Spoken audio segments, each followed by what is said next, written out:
பாரதிய ஜனதா தலைவர் அத்வானி தனது குடும்பத்துடன் மதுரை மீனாட்சி கோவிலில் பக்தி பரவசத்துடன் சுவாமி தரிசனம் செய்தார். பாரதிய ஜனதா தலைவர் அத்வானி தனது குடும்பத்தினருடன் தனிப்பட்ட பயணமாக தமிழகம் வந்தார். ராமேஸ்வரத்துக்கு சென்று கோவிலில் தரிசனம் செய்த அத்வானி மதுரை மீனாட்சி அம்மன் கோவிலிலும் பக்தி பரவசத்துடன் சுவாமி தரிசனம் செய்தார்.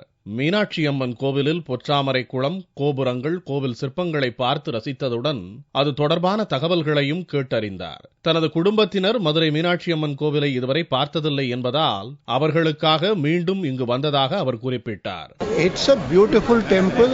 I have seen it earlier also.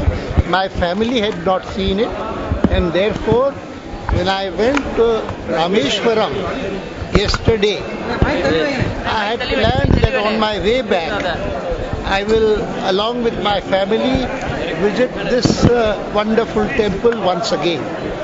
And the feeling is always the same, of greatness, of splendor. இது தனிப்பட்ட க்ஷேத்திர பயணம் என்பதால் அரசியல் குறித்து பேச அத்வானி மறுத்துவிட்டார்.